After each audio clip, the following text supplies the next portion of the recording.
Buenardo. Buenardo. Buenardo. Buenardo.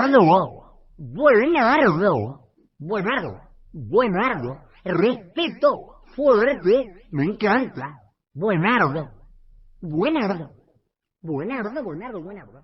Buenardísimo. Hola, ¿cómo andan? Soy Monfe y hoy les voy a ayudar a elegir la mejor placa de video que ande bien joya en su PC. También voy a explicar un poco cómo podemos evitar tener cuello de botella. Si no sabes mucho del tema y querés conocer más sobre este componente, te dejo en la descripción un video donde hablo más a profundidad sobre estas placas. Primero tenemos que entender bien qué es el cuello de botella y cómo podemos evitarlo. El cuello de botella se produce cuando un componente no da su máximo rendimiento. Tenemos tres componentes importantes. Sería más o menos el triángulo de las PC. Este triángulo está conformado por el CPU, la memoria RAM y la placa de video. Estos tres componentes tienen que estar balanceados para aprovechar al máximo cada uno. Vamos a ver 4 ejemplos de cuello de botella en 4 juegos distintos. Todos van a correr en la misma PC, que en su triángulo de rendimiento tiene un FX 6350, 8 GB de RAM y una GTX 960. El primer ejemplo es Resident Evil 2, el remake, y vemos que el CPU está al máximo, anda entre el 90 y el 100%. También vemos que el juego usa 6 de las 8 GB de RAM que tenemos. Seguramente las otras 2 GB de RAM que sobran las está usando Windows 10. O sea, tenemos el procesador y la RAM al máximo, no dan más. Pero si vemos la GPU o la placa de video, está entre un 50 y 65%. O sea, tenemos cuello de botella en la placa de video. ¿Qué tiene malo esto? Bueno, estaríamos desperdiciando plata, ya que con una placa de video peor conseguiríamos los mismos FPS. Si nosotros mejoramos la placa de video, por ejemplo, a una GTX 1080 que vale 10 veces más, tendríamos los mismos FPS, justamente porque la RAM y el procesador no son capaces de trabajar al mismo ritmo y la placa los tiene que esperar. En otro ejemplo puse el Dirt Rally en gráficos altos. Como vemos, el CPU y la GPU andan entre el 50 y el 60%, o sea que se está usando la mitad de la potencia del PC, pero si vemos la RAM se está usando 5 GB casi. Ahora ponemos el juego en ultra, lo máximo que se puede.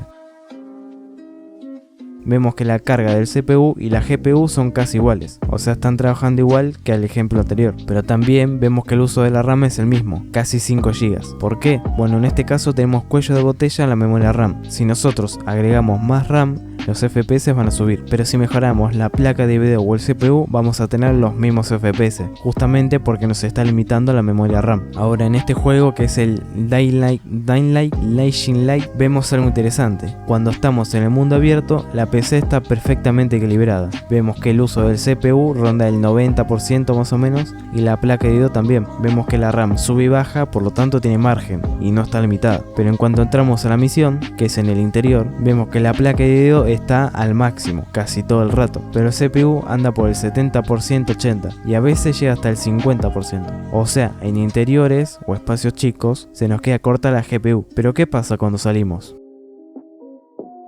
Vemos como al haber más terreno para cargar, el trabajo del CPU sube, nivelando otra vez la PC. En este caso no tendríamos cuello de botella. Ahora vamos a ver qué pasa si nuestra PC es muy potente o estamos jugando a un juego poco exigente, como puede ser LOL o CSGO. Vemos que el CPU anda por el 50% y la GPU o placa de video llega hasta el 30%. En este caso tendríamos cuello de botella en todo, y bastante notable. Pero hacer un juego poco exigente y al armar esta PC pensada en jugar juegos más pesados, no hay problema, porque no la armamos solamente para jugar LOL y CSGO.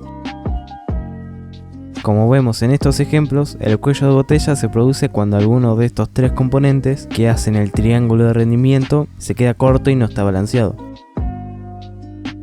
Ahora, ¿qué tiene que ver esto con comprar una placa de video? Bueno, si nosotros tenemos un procesador poco potente y decimos, necesito una buena placa de video y esto me va a andar re joya. Si nos gastamos 50.000 pesos en una 1080 y no cambiamos más nada, ponele que tendríamos 50 FPS. Y si compramos una GTX 1050, que vale 10.000 por ejemplo, también vamos a tener 50 FPS. Y si compramos una GTX 750, que vale 5.000, también vamos a tener los mismos 50 FPS. Justamente porque tendríamos el cuello de botella en algún otro lado. A lo que voy es que tendríamos el mismo rendimiento con una placa de video de 50.000 que con una de 5.000. Y estaríamos desperdiciando 45.000 pesos. Pero ¿cómo sé si tengo cuello de botella o no? Primero tendríamos que saber el resto de partes que componen este triángulo. Para saber qué procesador tenemos, vamos a equipo, clic derecho y a propiedades. Acá nos muestra el procesador y la cantidad de RAM que tenemos. Sabiendo estos dos componentes, nos tocaría ir buscando una placa de video que nos sirva. Por ejemplo, quiero una GTX 1070. Para empezar, recomiendo ir a una página. Buscamos Calculator Bottleneck.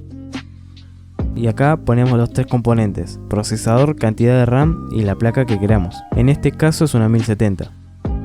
Ahí nos dice que tenemos 45% de cuello de botella. Obviamente este cuello de botella es de la placa de video. Los resultados no son muy precisos, pero nos dan una buena idea bastante acertada. Este 45% significa que cuando nuestro procesador esté al 100%, la placa de video va a estar al 45%. O sea, vamos a desperdiciar la mitad de la potencia. Otra cosa que tenemos que saber es que en los juegos no siempre se usa toda la PC. Como vimos en los ejemplos, en algunos juegos nos faltaba RAM, en otros nos faltaba placa de video y en otros nos faltaba procesador. Los juegos usan más o menos de cada componente. Por eso si en esta página nos dice que tenemos un 10% o algo así, está bien, porque en algunos juegos vamos a usar más o menos de placa. Pueden usar esto o cualquier otra página, si usan varias mejor.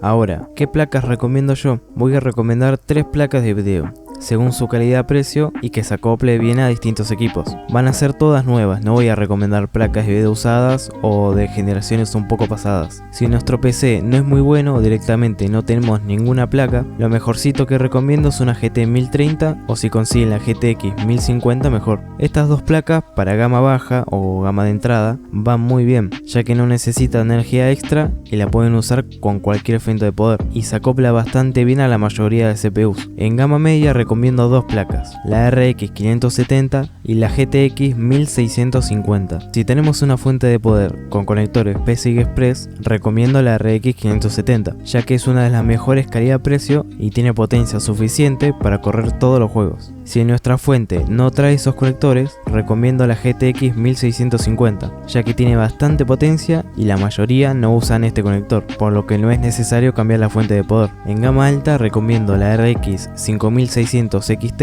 y la GTX 1660 Super o TI. Hay que tener en cuenta que las dos necesitan energía extra y usan uno o varios conectores PCI Express. También hay que tener en cuenta que necesitamos acompañar las placas con buenos componentes, como expliqué en el triángulo este, porque si compramos una RX 570 y tenemos poca RAM y un procesador poco potente, vamos a tener cuello de botella y no vamos a estar aprovechando el máximo rendimiento de nuestro PC. Bueno, hasta aquí el video. Si tienen alguna duda o no saben bien cuál elegir, pueden preguntar en los comentarios, que los voy a ayudar sin problema. Si este video te fue útil o te ayudé en algo, me gustaría que le des like y te suscribas, así me apoyas. Y nada más, chau maracas.